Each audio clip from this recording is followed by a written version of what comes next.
Good afternoon. It's John August here, and I wish my microphone, my phones were working properly, but that's better. Yes. Anyway, welcome to the Roving Spotlight program. Now we'll turn on our spotlight. There we go. Okay, so we've got a few things happening on the show today. I've come back from my travels. Well, I think this is actually the second show since I've been back with my travels. But we have in the studio Babu Gogineni. So good afternoon, Babu. Good afternoon, Andy. Okay, let me see. I'll just put your microphones on. Okay, better. Yes. Good afternoon, Babu. Welcome to the show.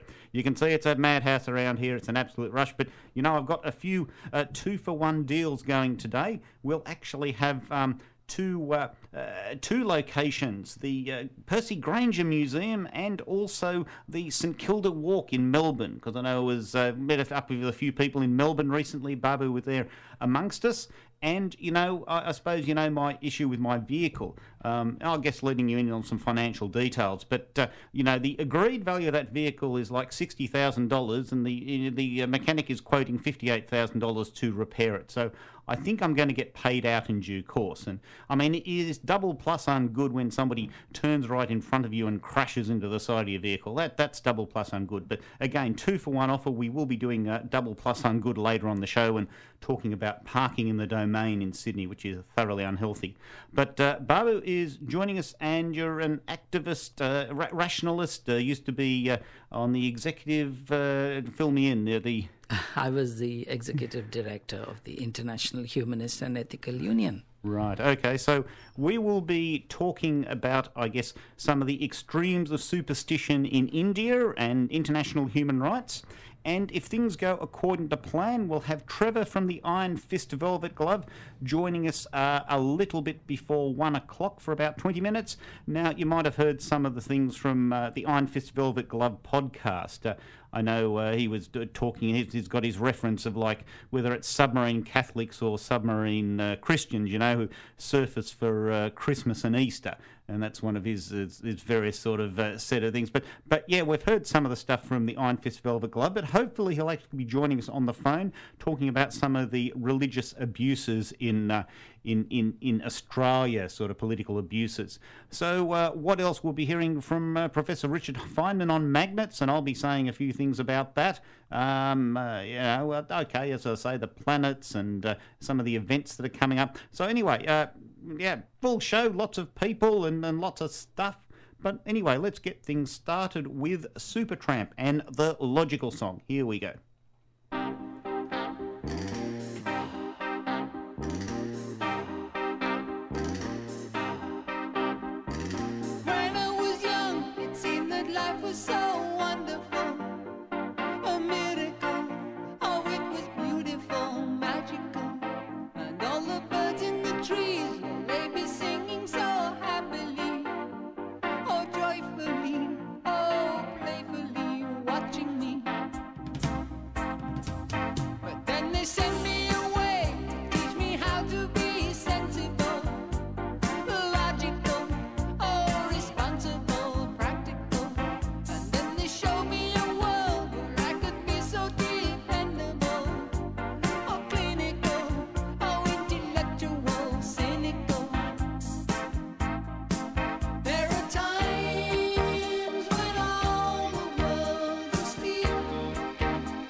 There is a war going on for your mind.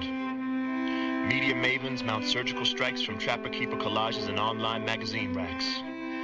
CoverGirl cutouts throw up pop-up ads infecting victims with silicone shrapnel. Worldwide passenger pigeons deployed paratroopers. Now it's raining pornography. Lovers take shelter. Post-production debutantes pursue you in NASCAR chariots. They construct ransom letters from biblical passages and bleed mascara into the holy water supplies. There is a war going on for your mind. Industry insiders slaying test tube babies to corporate...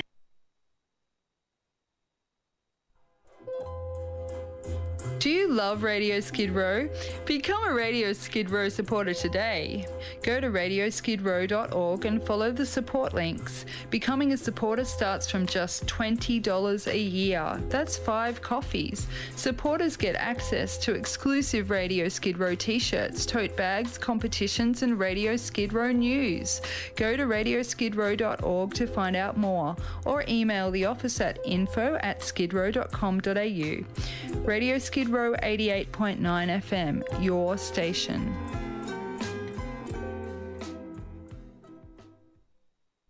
Good afternoon. You're listening to John August on Roving Spotlight on Radio Skid Row, 2RSR 88.9 FM. Time now is about 12:09. Now, we might hear from Professor Richard Feynman in the US talking about why magnets attract each other and why it's such a difficult thing to figure out. And my gosh, that's an aircraft outside. Dear, oh dear. Anyway, right, thank you for shutting the door. That's good. Okay, so we'll hear from Richard Feynman talking about how hard it is to describe why magnets attract each other.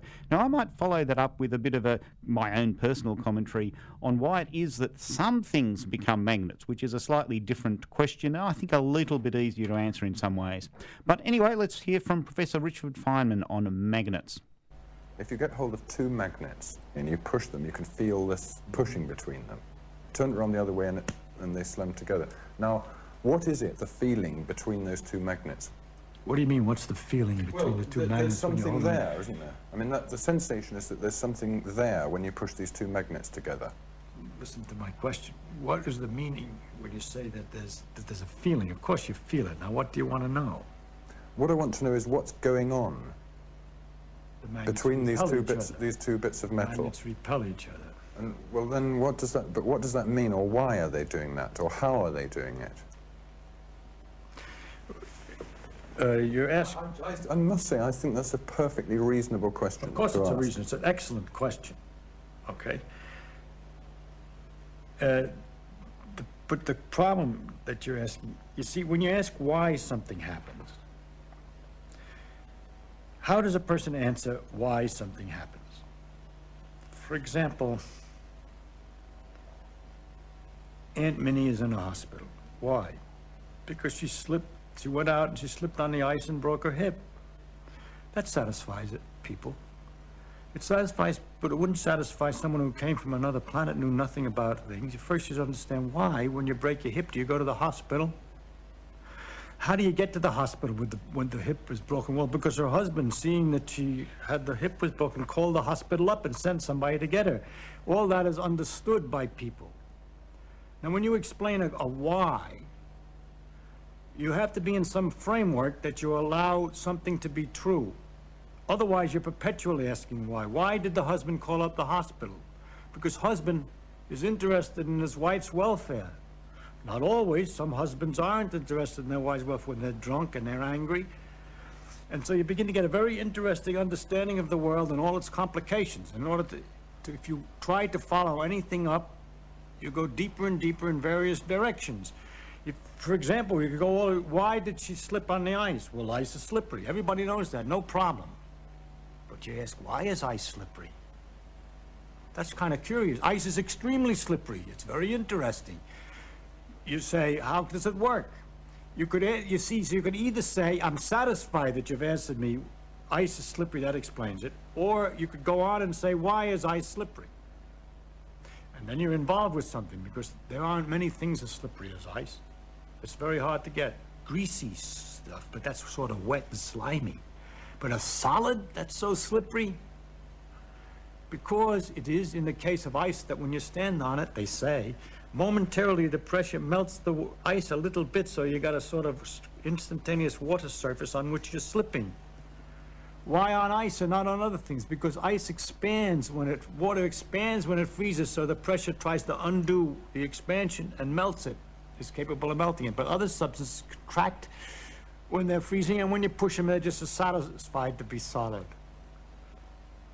Why does water expand when it freezes and other substances don't expand when they freeze? All right? I'm not answering your question, but I'm telling you how difficult a why question is. You'll notice in this example that the more I ask why, it gets interesting after a while. That's my idea, that the deeper a thing is, the more interesting it is. And we could even go further and say, why did she fall down when she slipped? That has to do with gravity. It involves in all the planets and everything else. Never mind. It goes on and on. Now, when you ask, for example, why two magnets repel, there are many different levels. It depends on whether you're a student of physics or an ordinary person who doesn't know anything or not. If you're somebody who doesn't know anything at all about it, all I can say is that there's a magnetic force that makes them repel, and that you're feeling that force. And you say, but that's very strange, because I don't feel kind of force like that in other circumstances. When you turn them the other way, they attract. There's a very analogous force, electrical force, which is the same kind of a question. And you say, that's also very weird. But you're not at all disturbed by the fact that when you put your hand on the chair, it pushes you back. But we found out by looking at it that that's the same force, as a matter of fact. The electrical force, not magnetic exactly in that case, but it's the same electrical repulsions that are involved in keeping your finger away from the chair, because everything's made out of its electrical forces in microscopic details. There's other forces involved, but this is connected to electrical forces. It turns out that the magnetic and the electric force with which I wish to explain these things, this repulsion in the first place, is what ultimately is the deeper thing that we have to start, that we can start with, to explain many other things that looked like they were, everybody would just accept them. You know, you can't put your hand through the chair, that's taken for granted.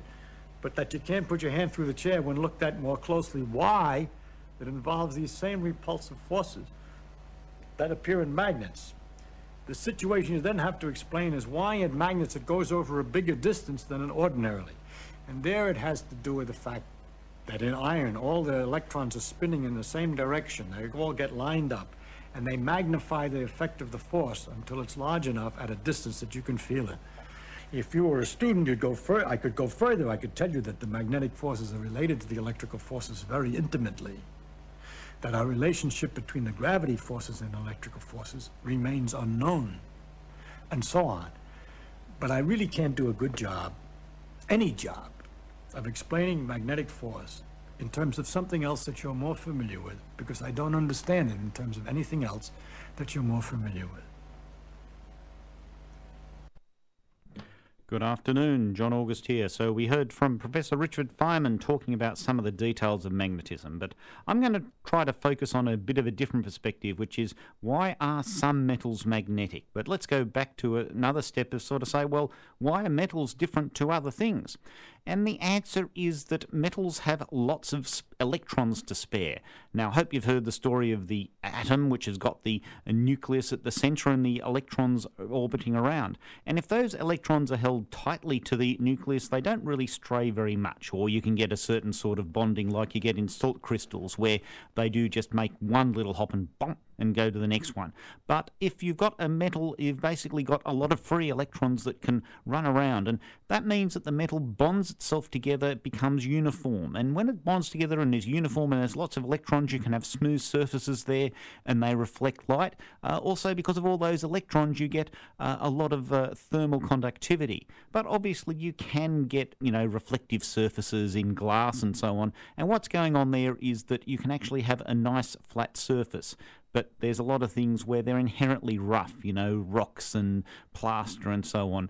And really, while there's a bit of chemical bonding there, it doesn't sort of form into an orderly line, like soldiers marching in line or whatever. It's sort of a bit more higgledy-piggledy.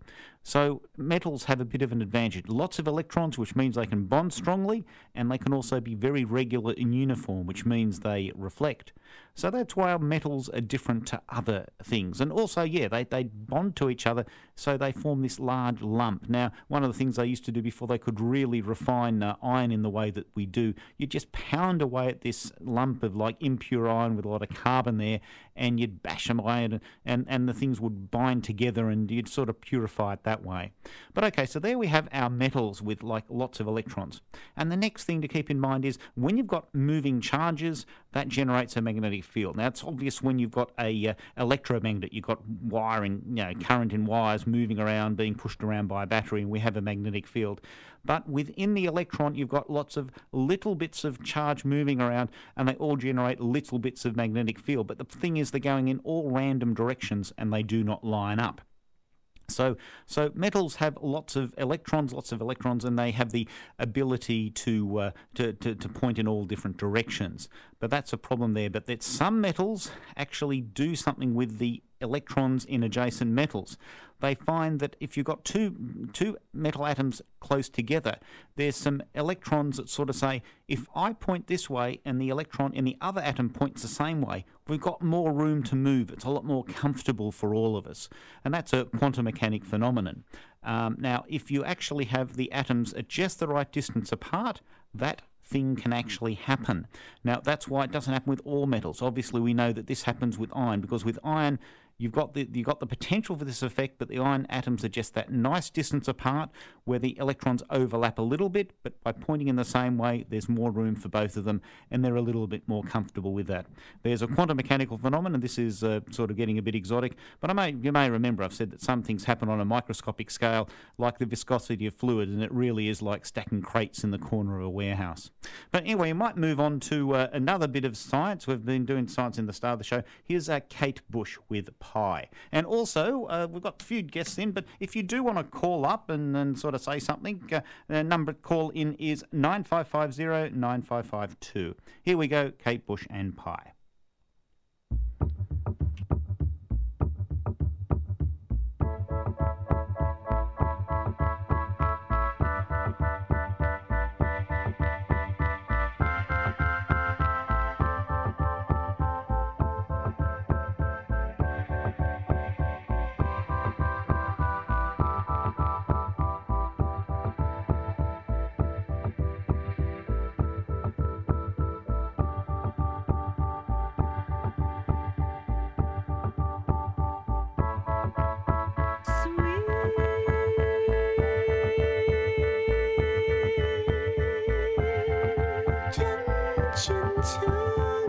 Sensitive man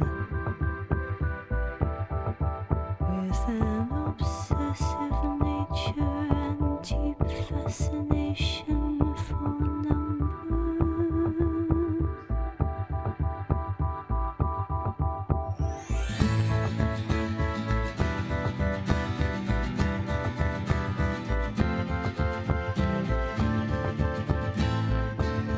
And a complete infatuation with the calculation of pi.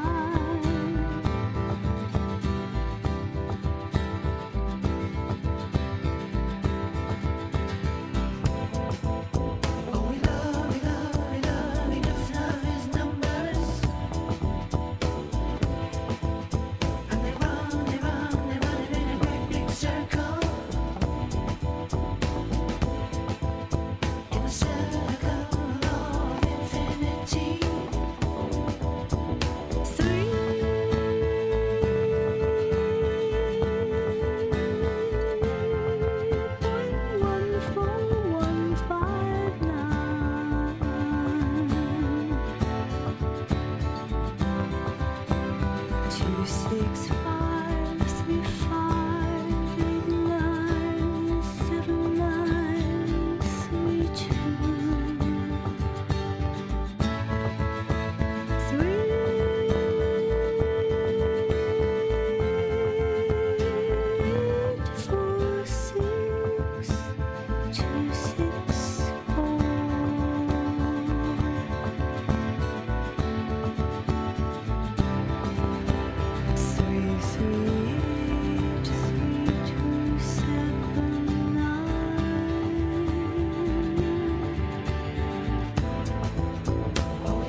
this is Mr. Bashful from Speaker's Corner, opposite the Art Gallery, every Sunday from 2 till 5. Right now you're listening to Radio Skid Row 88.9 FM. Your attention, please. This announcement has been cancelled for today only. City Rail regrets any inconvenience caused.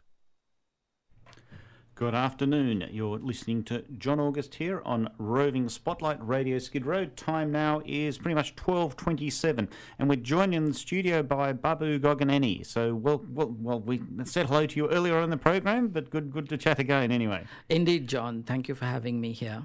You're very welcome. So I suppose I'm thinking today we might talk a bit about some of the excesses of superstition in India. Now, I know in Australia we do talk about the anti-vaxxers and, there's some people, scam artists and so on. There is the odd leader of some sort of religious cult, but really in Australia I suppose it's quite mild. And if you don't mind me saying, it's a lot more intense and a lot more serious in India. I mean, you guys out there are actually dealing with people who, might get murdered or killed as a result of superstition, which is, I guess, worlds away from the Australian experience. And I hope you don't mind me sort of putting a spotlight on that. But I know you're obviously aware of some of the abuses around superstition and religion in India. And I think you also have a bit of a handle on some of the issues around human rights internationally and, perhaps what's going on in the UN and various other groups. So where would you like to start? Do you want to tell us a bit about some of the superstition that's going on in India, or where would you like to start? Yeah, sure, John. I think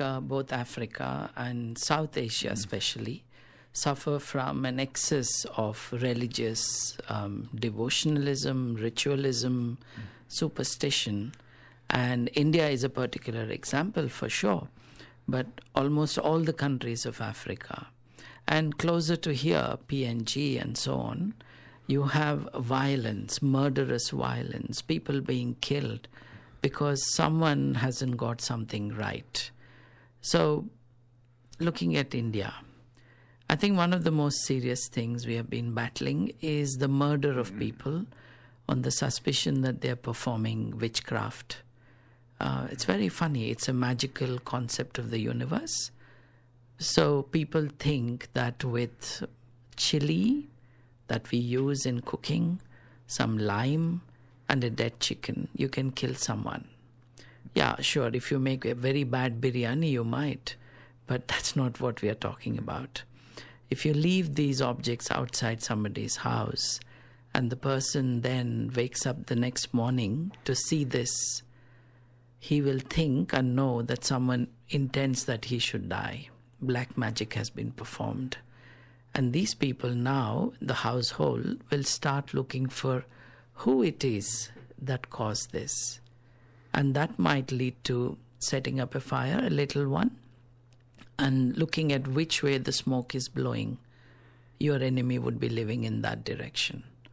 Now, if you lived in a village, it's obvious that you will have had some negative relation with somebody in that direction. And they'd go and lynch the person. This is how it happens. It's cruel, it's disheartening. The mob would go and kill the person, maybe the family members of the suspected witch. And usually this all happens before the police come to know about it. Of course, the police try to fight this. The police have science popularization groups which go around talking about this. But 2,500 women killed over 15 years, according to the National Crime Records Bureau statistics. That's a bit too much. Even one is too much, of course. Yes. Certainly. So that's the most damaging, dangerous, fatal superstition we come across, which stems from the magical concept of the universe, that with everyday objects you can change the fate of the universe, the lives of people, and so on. As I said, it's lime, chili, and a dead chicken which can do that. Well, in a sense, obviously, there's no supernatural effects, but there's certainly social effects of these actions, these gestures. So, I'm certainly we're on the same page as far as supernatural things go, but it's a sad reality that these things will have a social impact and basically set people off to kill each other or whatever the case may be.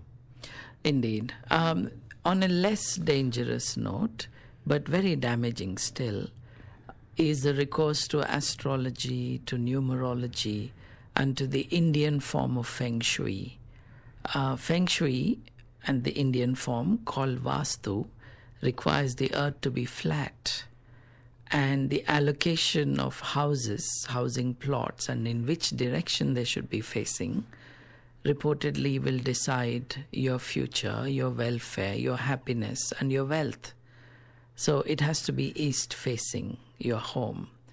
Now imagine all the homes in a country, in a society, in a city or a village, all of them facing east.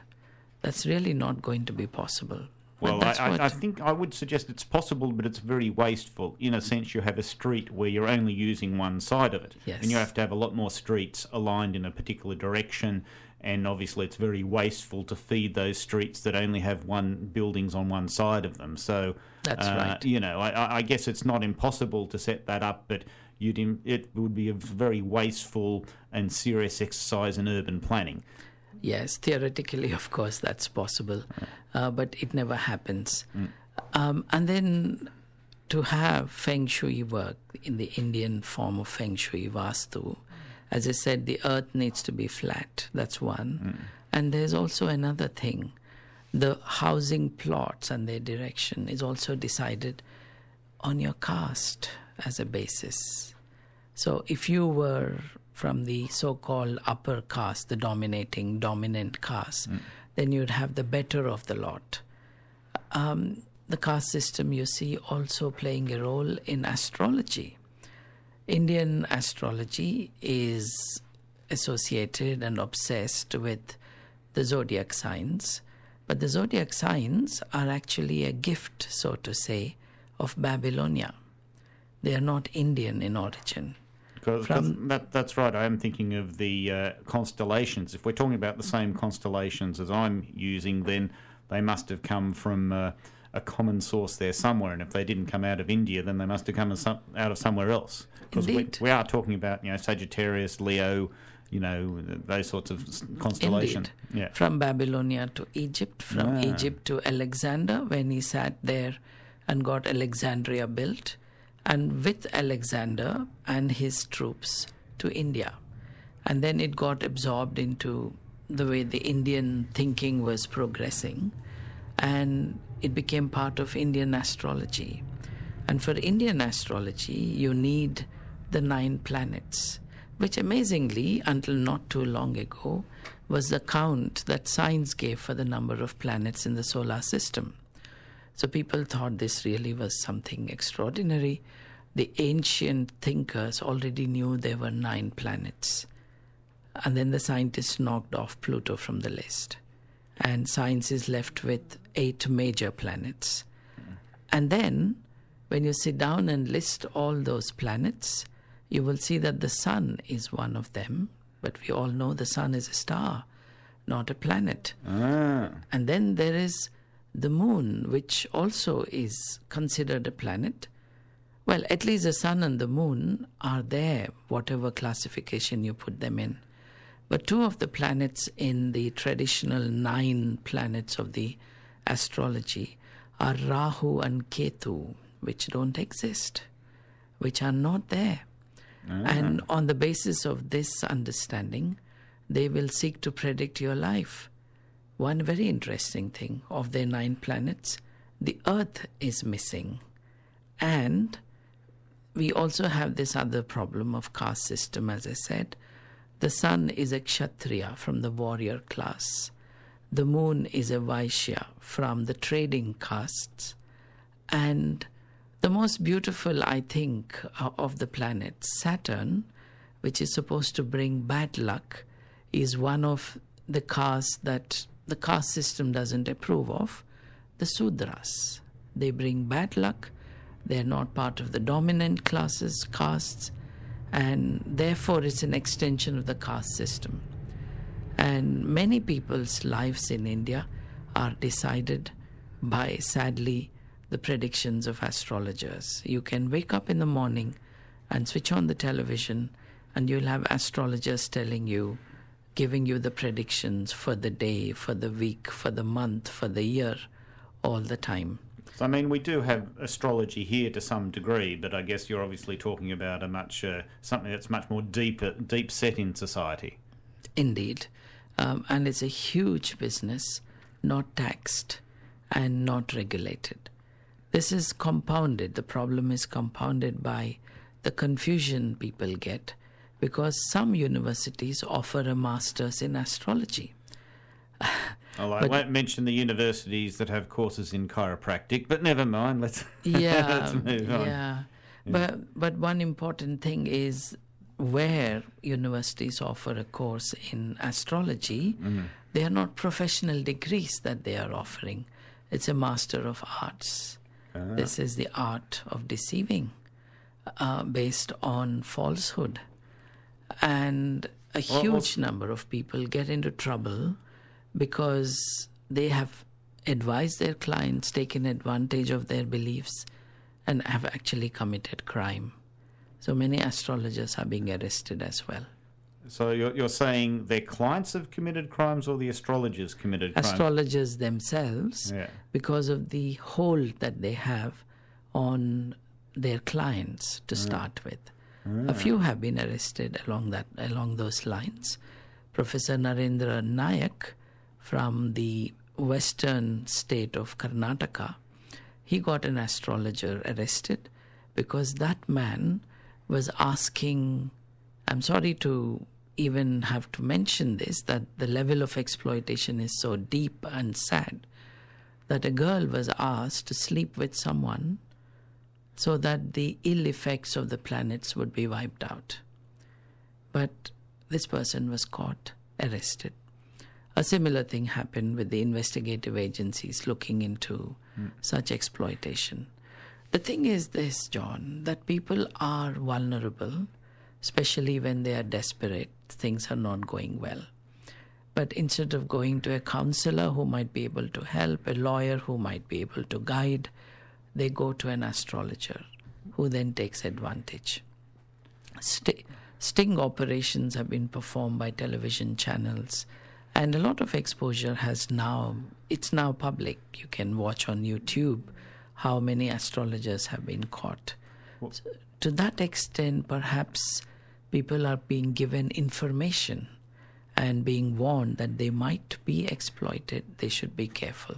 Yes, well, I suppose what you're talking about, there's a few things going on there. I can see that there's obviously an incentive. If this business is not taxed or regulated, then people wanting to make money might be attracted to it.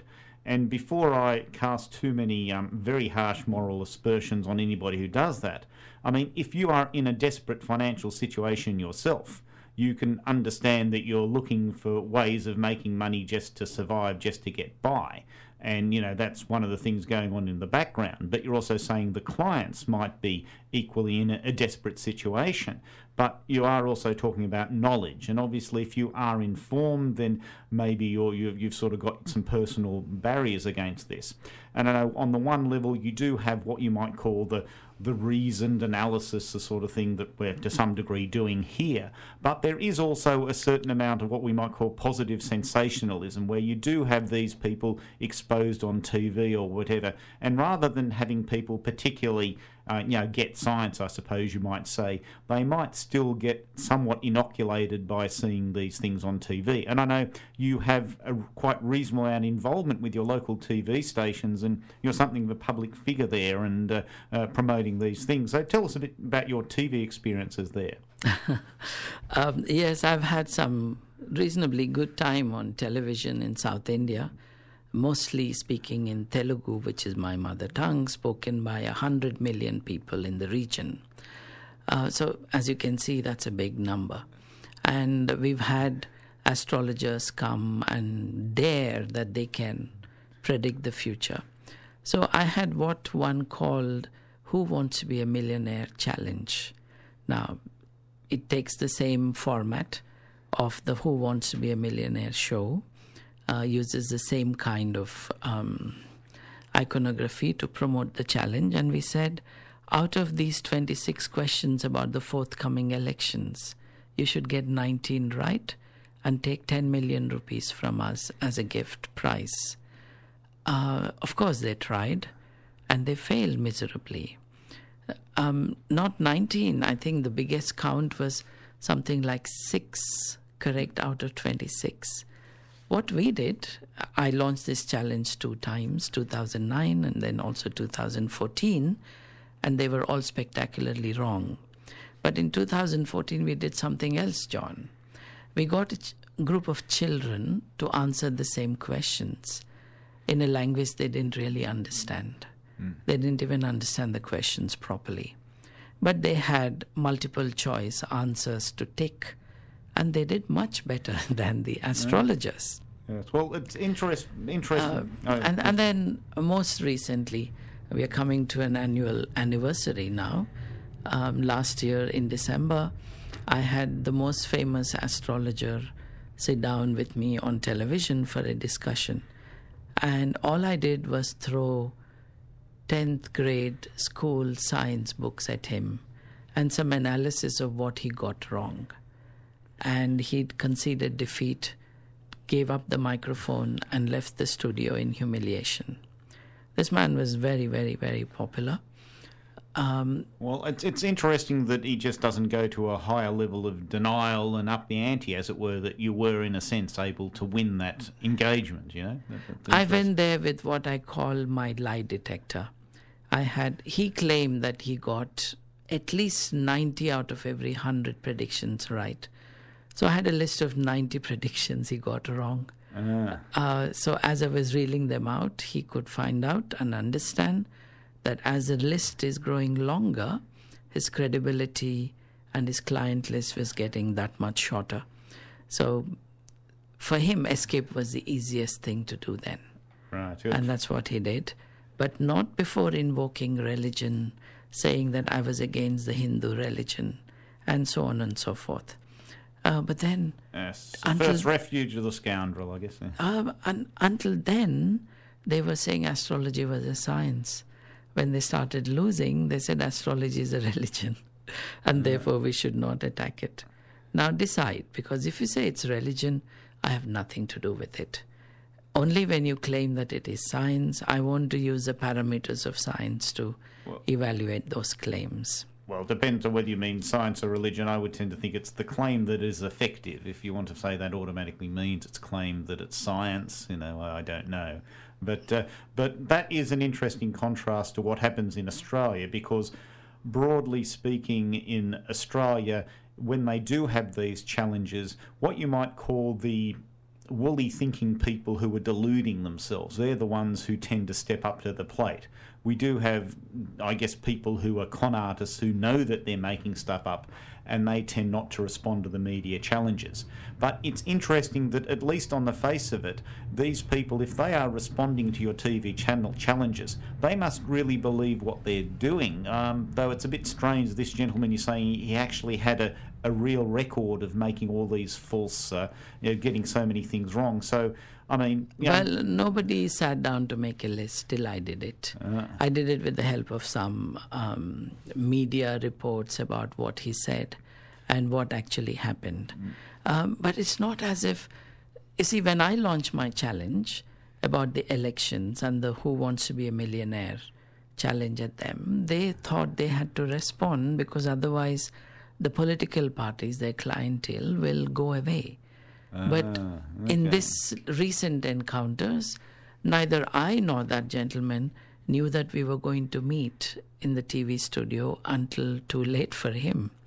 An astrologer is supposed to know these things, right, well in advance. Yes. I was called saying, there is this astrologer in the studio, would you like to join?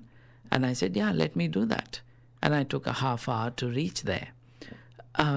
So I had no clue this opportunity was coming up. He had no clue the threat was there. But between the two of us, he had the job about prediction, and he lost miserably. Okay, well, I can see another perhaps possibility here that these people might not be totally stupid, might be con artists at some level, but they might simply be ignorant of the fact that you're out there and doing what you do. I mean, in a sense, it's good that you have a public profile, but mischievously, if your public profile was too wide and far, then people would know about you and would refuse to engage. So who knows, maybe you're at the sweet spot of having a certain amount of public profile. I think sometimes we have this limited window of when we can intervene. Now we don't have people accepting challenges when I am associated with them. So recently, recently there was a lady, not very well known, but not anonymous either. And she was making predictions, and she claimed to know how to foretell the death of people. But not only that, but to even divert the death call to someone else by her choice. But, something I must say in reply to that, but go on, yes. And then I was asked if I would go, and she was told I was coming. So she did not turn up at the discussion. Because I am intrigued, if she's predicting a death of someone and then it diverts to somebody else and they die, you would think that the friends and relatives of the person whose death it's been transferred to would basically want to take revenge on her and perhaps kill her, whatever, in the manner of witchcraft that you have just described at the start of this story. So I'm intrigued that she hasn't actually set herself up to basically be killed by some disgruntled people who are in the flux of what she's trying to do. Well, I think two ways of reacting here. Call in the police and say she got so-and-so killed. Yeah. Second, call in the psychiatrist and find out why she's talking like this. I think in this case, the second person would be more needed than the police. Whenever that help is is made available to the person, you can't just keep sitting there and saying, this person was about to die and I diverted it to the grandfather of that same person, and still be allowed to talk like that without resistance or comment. But these are strange times. Well, I would say that you seem to have access to some TV stations who, I guess they're doing two things. They're getting ratings and they're uncovering these things, and in a sense they're doing good and making money at the same time, and I guess good luck to them. But you have to understand that other people are sort of making money by dishonest means, and I guess there's the incentive to do that. So when you say we're in strange times, there are some people who think, I'm sort of obviously reading people's minds and so on, but you can imagine some TV producers say, this person is saying something crazy, and they may well be crazy, but they have a presence on TV that projects into people's lounge rooms, and so they're worth putting a microphone in front of, even though they're speaking nonsense. You can see that there can be a financial incentive to promulgate nonsense. In your case, you've tapped into people where they've got a financial incentive to uncover the truth. But, That is very right. I think you've given an insight, described how the business works. I mean, if nobody was watching me debunk these people, then they wouldn't call me. So we've had a combination of some drama, some spectacular exposés. The astrologer I referred to had morphed the Prime Minister's picture and used it for his own publicity. And someone who I hadn't known until just a little before that interview gave me those details, having got them from the Prime Minister's office under the Right to Information Act. So we had this detail. So it was very interesting for the TV channel to be able to present that information. Okay, well... Yeah, so some investigation, some analysis, some drama, and some tragedy because the chap left the studio humiliated. This is a good combination for a soap. Yes. Well, anyway, we might go on to a track soon. In my case, I'm going to play a Big Boss by Black City Lights out of New Zealand. But I know there's a program called Big Boss in Telugu or in India that you've been involved with. So tell us a little bit about that before I go into this track. Well, I was one of the 16 contestants of Big Boss House, which is a major television activity. Just about everyone is watching it. And it's your version of Big Brother, I should just point out. That is correct. Yes. But a family version, no nudity, nothing more than a peck on the cheek. but very interesting. And it is celebrity Big Boss. So actors, singers, actresses with 3 million, 4 million followers on Facebook. These are the people who are called in. And I was asked to go there as a humanist, a rationalist, an atheist, which is what I did for 63 days. But I went in with a T-shirt that called me Bigger Boss, because I wouldn't accept an invisible force just speaking to me from a microphone and asking me to do whatever I should be doing. So I went there not to create trouble, but to remain myself like I would be outside the house and talk of humanism, of human rights, of human values. And I was given the unique opportunity to articulate what I thought was very important for society. I was allowed to do or offer some lectures in science, astronomy, history. So it was a wonderful time I had. I had a few fights with Big Boss, this invisible character who is irrational and asking people to pick up fights with each other. Once even challenging Big Boss to come down and have an argument with me to stop this. Sounds like, what was that, the Truman Show, but anyway. Well, what really did result out of this, and I had no clue this was happening, because when you're in the house, you have no access to either a radio or television or newspaper, not even a pen or a paper, not to a watch or your mobile phone. But apparently my protest, my assertion of my humanism, my demand that human rights be respected even in the house, became really viral. When I went out, there were a huge number of very positive comments. Other television stations had taken up this matter, that finally, as they said, there's a sexy intellectual in the show. Okay, well, it's always good. But anyway, Babu, I'm sure we'll say a bit more as the program progresses, and we'll have Trevor sort of sticking his oar in due course. But anyway, in the meantime, we'll have a listen to Black City Lights with Big Boss. Here we go.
Love Radio Skid Row? Become a Radio Skid Row supporter. Go to radioskidrow.org and follow the support links. Supporters get access to exclusive Radio Skid Row t-shirts, tote bags, competitions and Radio Skid Row news. Go to radioskidrow.org to find out more, or email the office at info@skidrow.com.au.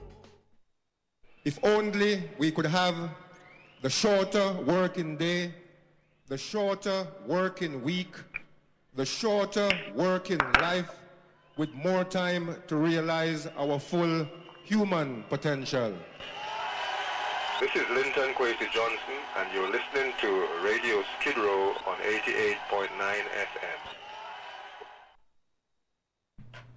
Good afternoon. Time now is, 12:58, and you're listening to John August on Roving Spotlight on Radio Skid Row, TRSR 88.9 FM, but maybe you've managed to figure that out yourself. I'm joined in the studio by Babu Gogineni, and we have Trevor, I think it's Trevor Bell, he's at the Iron Fist from the Iron Fist Velvet Glove podcast. Do we have that correct? That's correct, John, yes. The podcast is called The Iron Fist and the Velvet Glove. My name is Trevor Bell, and I'm the Iron Fist component of that title, yes. Yes, we have had the odd extract from you, I think hand too, talking about Indonesia and maybe China, and your comments, some of your comments about human rights and religious privilege and so on, and so I have played the odd extract from your show on my own show. But anyway, it is great to have you on the show, and I suppose so, because I might run out of time at the end, but give us a bit of a plug for your Iron Fist Velvet Glove podcast and how people can access it. Sure, if they just Google Iron Fist Velvet Glove podcast, they'll come across us. Basically, we're an Australian podcast, produced weekly, usually go for about an hour and a half, and usually a panel discussion where we're looking at news and politics and events, mainly to do with Australia, but also around the world, and we have a particular emphasis on examining religions and what effect they're having on our society and our cult, our society and our cult, our society and our cult, our society and our cult, our society and our cult, our society and our cult, our society.